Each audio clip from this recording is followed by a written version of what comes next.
Welcome to Smart Branding, a podcast dedicated to branding, naming, and domain names. I'm Tatiana Bonneau, and with my guests, we try to help you create and grow strong, memorable, and meaningful brands online.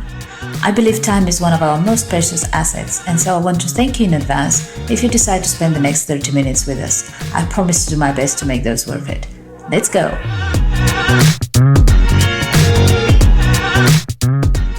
So, hello everyone. Our guest today is Krutarth Shah, founder and CEO of Avon Inventors. He's an ex-investment banker who now helps inventors connect with investors. Thank you for making the time. It's great to have you here. So let's start with, tell me a little bit about yourself first. How did you get to Avon Inventors? What did you do before that? Sure, Tatiana. But first of all, thank you for inviting me. You and your team are doing a fabulous job amidst all the unfortunate political uncertainties that we are seeing around the world. My name is Krutarth, as you rightly described. I'm the chief principal and founder at Avon Inventors, and it's an investment banking firm. It's a placement agency. A little bit about myself. I came to Canada in 2017, started working as an investment banker at Toronto Dominion Securities, where I was managing all sorts of asset classes, starting from FX cross-currency swaps to interest rate derivatives to trading repo agreements for the bank. Made a lot of money for my vice president, whom I was reporting to at the time. And fast forward 4 years, and I am now managing my own placement agency, a subdivision of an investment bank by Avon Inventors. So that's been, you said 4 years now? Yeah, it's been 4 years that we are running Avon Inventors. How did you come up with the name? Why Avon Inventors? It's funny, and I get asked this question a lot of times. Most of this investment firms, the top one is Bridgewater Associates. The other is BlackRock. Mm-hmm. All these investment firms are named after some natural reservoirs or something which is very natural. So, I came up with this name, Avon Inventors. It's one of the rivers here in Canada. Very beautiful. Love the scenes. So, Avon Inventors. I guess the reasoning must be that it's you're asking people to trust you with their money. So exactly. Geographic locations and those type of, it kind of instills confidence and longevity. So it's the right type of image you want to give to people, and exactly it associates with.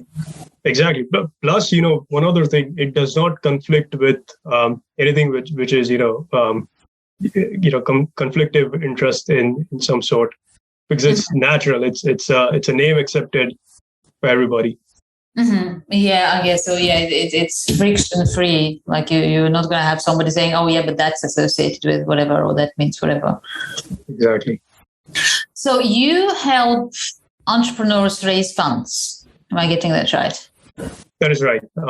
Most of the times we invest our own personal from our own personal investment fund, but it's kind of a syndicate that we do. And what would you say, because we deal with branding and naming, what would you say what role does a brand play in raising money? I differentiate brand in two retrospects. One is the brand of the person, the founder, who is driving the business. And second, of course, it is the business. If you talk about Facebook, the brand is Mark Zuckerberg and Facebook. So it really plays a very high role. People often, while investing, they for sure look at the company, the underlying asset, but they also, do a deep dive into the management resume, see how the founder of this company, the driver of this ship is, and what he has done in the past, his own personal brand. And of course, the underlying asset plays a very important part as well. So when you started building your business, that was around COVID time, wasn't it? So what challenges did you have with that, and how did you deal with them? Yeah, so in 2019, it was around March that I started building Avon Inventors. It was kind of the perfect time. COVID was not around. Nobody knew what the disease was. And, it was a perfect bull market where all the assets were just appreciating, right from real estate to commodities, to public equities, to venture financing, startup financing. Everything was rising in its asset value.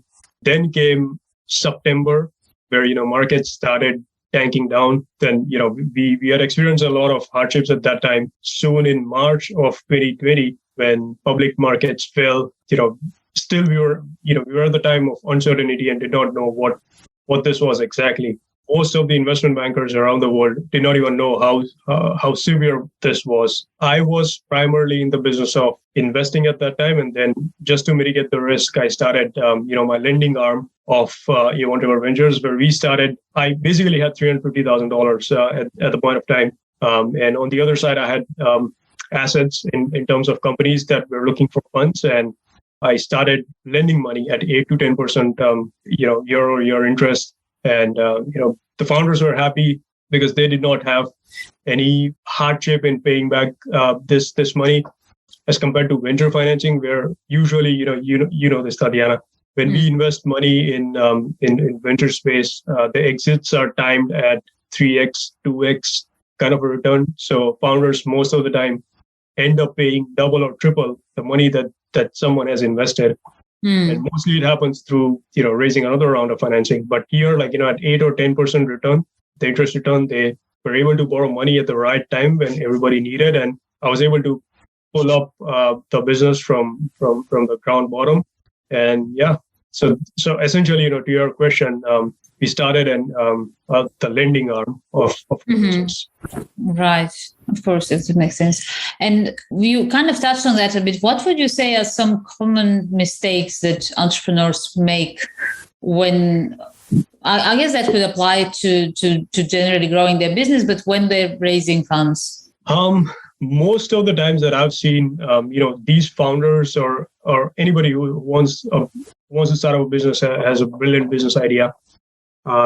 They are the first-time founders, and they have no experience in running a company before. They they might have 10, 15 years experience or even lesser in their domain, but they don't know how to run a company. They don't know what nuances, and most of the times they end up partnering with the venture firms that usually would be very predatory, meaning they would give the money, the liquid finances, and have them up and running, but in return they would ask for an arm and a leg, which is very costly for them. And this is the major mistake, and possibly 70% of all the founders who are first-time founders end up making, that they partner with counterparties that are very intimidating to start with, and then they turn predatory. So how can you help with that?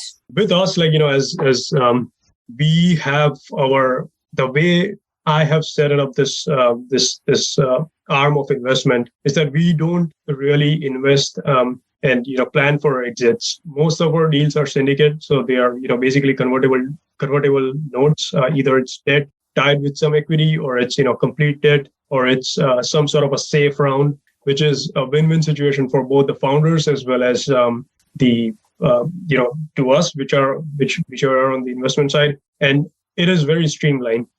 Whenever we invest, we have a percentage rate of return that we allocate to, and the founder, we make sure we underwrite, we do our due diligence in the underlying asset, the business. We do discounted cash flow analysis of how the business would perform in 2 or 3 years from now, and that's how we make investment decisions. So it's never too obvious or intensive for a business that they would end up in a situation of complete dilemma of what exactly to do from here on. So that's where we differ from other venture firms. That was going to be my question. My next question, how do you differ? So what would you say would be a good way for somebody looking to raise funds to know they're talking to the right person? I would say, do your due diligence. Any founder looking for funds, do your due diligence, because the company that would be investing in them would also do their due diligence. And oftentimes founders do not do their due diligence. Mm. So each founder raising funds should do their due diligence. Secondly, most of the times, they would end up speaking with people that would not align with their business idea. Because I always say this, that, the business of investment is different than the business of running a business, which in itself, I inherited from my my mentor, that it's very different.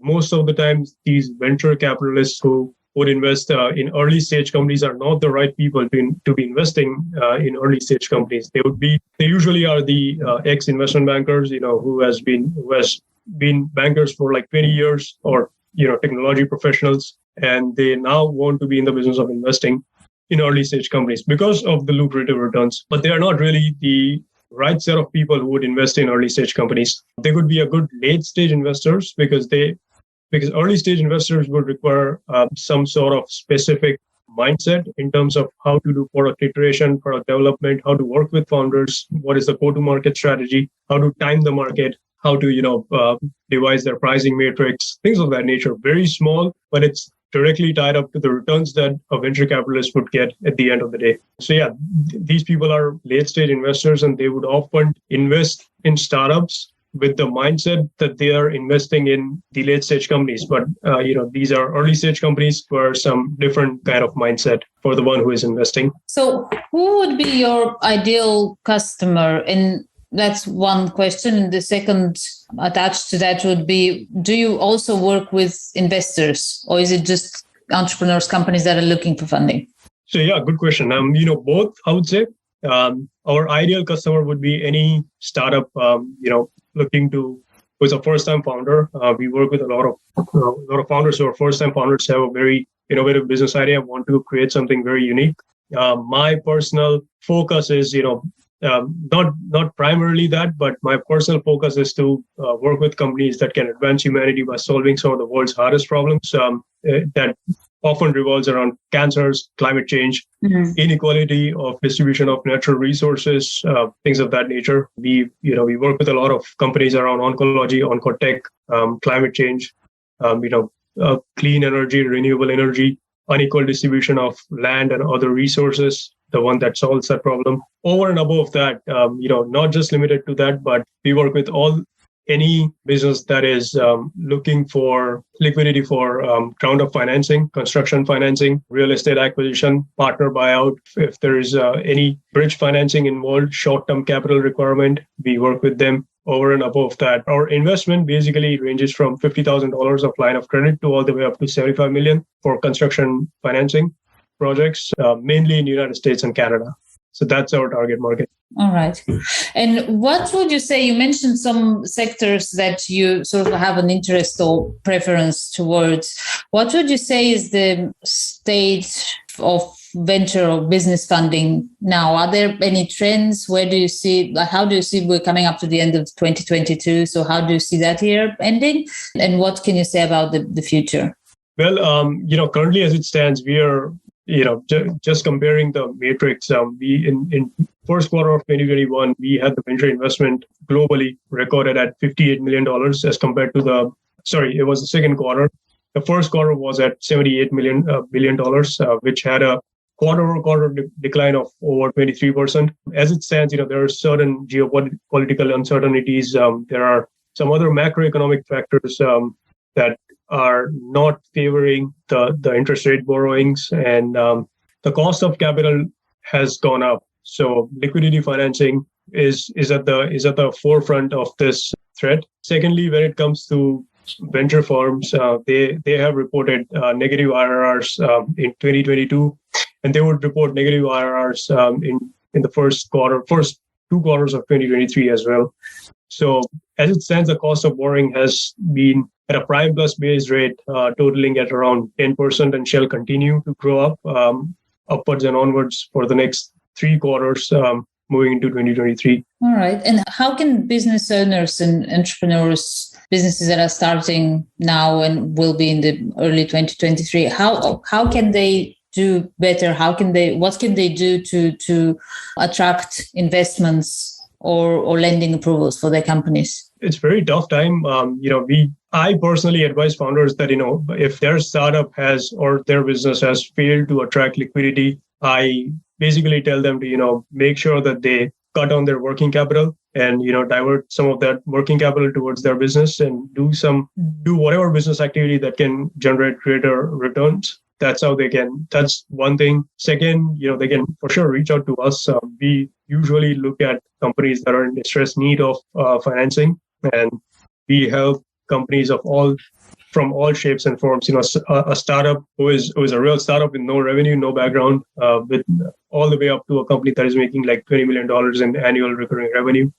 Will be tap into all the geographies, all the sectors of business, right from biotech, health tech, software as a service, commercial real estate to consumer goods, ERP. So basically, I personally let my founders know that it is very important to make sure that they don't borrow anything, because there's a lot of money available out there, but borrowing it comes at a cost, which is very high. A bridge financing loan would often come at around 20 to 25%, interest rate. That would be very, very costly for them and might end up in a situation whereby they pay more than what they have borrowed. I think you that's the second time you're touching on that, so we can safely, I can assume, add that to the mistakes that founders make, especially first-time founders. Exactly. Because of their sheer need and desperation, they often borrow money or, let someone to invest in their company on very harsh terms. Yeah, so that's definitely a point to take away. I guess one more question. What is next for you? What is something that you're either excited about for next year or working on in your company? Sure. Recently, we have started our mortgage arm of Avon Inventors, and we are doing a lot of projects where business owners want to acquire commercial real estate and primarily hotels. So we are, I'm very excited to kick in that project. We've got 3 deals that I'm currently working on. We're the founders. One is based out in upstate New York. The second is in Iowa. The third is in Boulder, Colorado. All the 3 in the United States, where we are working with the founders who want to acquire a large piece of real estate. And moving forward in 2023 and upwards, I see Avon Ventures financing a lot of commercial real estate projects ranging from $5 million to all the way up to $75 million. So yeah, that's where I'm looking at things shaping for the company. And you're talking about real estate, and I deal with premium domain names, which are very much real estate of the internet, a digital real estate. I'm curious to know your thoughts on that. Like, when you invest in a business, does it matter the domain name? And also, for example, I get oftentimes when I talk to entrepreneurs, I get the 2 sides. I get the one that are saying my investors are telling me I absolutely need to get that domain name. And you have others who say, I need that domain name, but my investors are not on the same page with me on that. So, I'm struggling. I don't know how to go about that. So what are your thoughts on that? I'm curious. Definitely, domain name plays a very important role in whatever business, a founder is in. First, because, that is the image of the company. When we say that, come visit us, it's the domain name that we gave them. And, if it's something very sketchy, very scammy, or something has, extensions that are not very, generally accepted or trusted, then it creates a very big problem. So I would say, getting the first and foremost thing that a founder should work on is to secure a very good domain name. So, even before working on your idea, you're developing your product, iterating your product, just try and get a very good domain name that can, make sure that, doesn't matter what you do in the next 20 years, that domain would stay with you. That is your brand. And that would be at the forefront of any business that you do. I think you raise a very important point here that people often miss. They often say, "Oh, I'll just get it, put a website, whatever. We can change that." And also, people don't realize that you're going to have that for a long time. Especially, even when you're not an online-based business, but when you are an online-based business, that's pretty much your business. You're there, and that idea, people go, "Yeah, but that's expensive." Like you just said, you're going to have that for, if you're planning to have a business within 20 years, you're going to have that for 20 years. So, It puts a very different perspective on what's expensive, and is it an expense or is it an investment in your brand? Exactly. Well, most of the times, and you've touched base upon very good. It's an investment. It's an intellectual investment that each company must look upon, because at the core of anything, a business, even if it's a mom and pop shop, or even if it's someone who's in a lawn moving business, they all want to have a small website, even if it's a one-page website. They all want their customer to visit them, to pay on that website, to reach out them. They would have a Google presence. So having a strong brand name, a strong domain is definitely something which is very important. And Adhyana, you and your team are doing a fabulous job in helping the clients to have a good brand name and a good domain presence on the internet. So kudos to you and your team there. Thank you. Good. Last thing, where can people reach you? So our domain is avonriverventures.com. That's where people can reach us at. They can reach us to our analyst, or there's a number on our website, 424-338-5756, or they can send us an email, connect@avonriverventures.com, and send their liquidity requirements. We'll be very happy to look into it and get back to the founders, to the business owners in a timely fashion. Great. Wonderful. Well, that's been a pleasure. It's been very insightful, and I'm sure it will be for our viewers too. Thank you for making the time. No worries, Tatiana. Thank you for inviting. You're welcome.